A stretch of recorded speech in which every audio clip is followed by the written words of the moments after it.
It is almost 1 year since Russia launched its full-fledged invasion of Ukraine, the biggest conflict in Europe since World War II. And we see no signs that Russia is preparing for peace. On the contrary, Russia is launching new offensives. Yesterday, Defense Minister Reznikov updated NATO ministers on the situation and Ukraine's most urgent needs. I welcome the new pledges of support made by NATO allies, including more heavy weapons and military training. This is critical. Ukraine has a window of opportunity to tip the balance, and time is of the essence.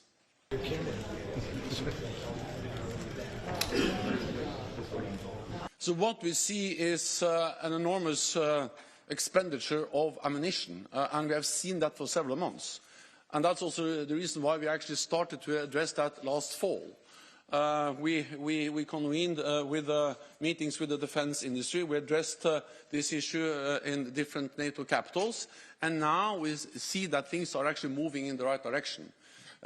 Yes, the United States, France have signed contracts, but also other allies, Germany, Norway, and there are also others who have already signed contracts with the defense industry, meaning that production is now ramping up. And that is making a huge difference.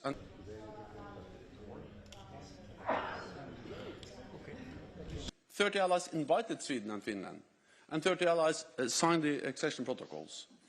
Now it's for the individual allies to ratify. 28 allies have already ratified both protocols, and then Hungary and Turkey has not. And therefore it is for Turkey to decide whether they ratified both, and I have recommended that, or whether they ratify only one of the two documents. That's not a NATO decision. It's a decision by Turkey. So again, my position is that both Finland and Sweden are ready for membership. Both accession protocols should be ratified by all allies. But at the end of the day, it is a decision by Turkey whether they ratify one or both of them.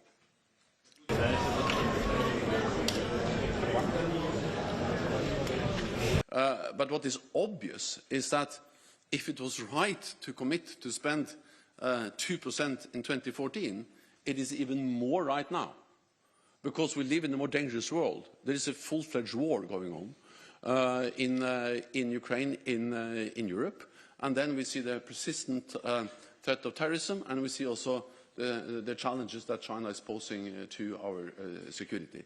So it is obvious that we need to spend more.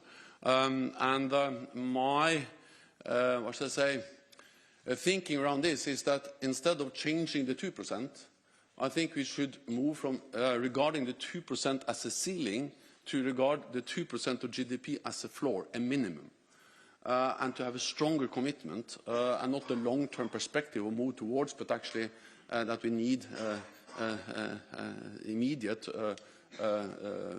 commitment to spend 2% as a minimum, because when we see the needs for ammunition, for air defense, for training, for readiness, for high-end capabilities, it's obvious that 2% defense spending is the minimum.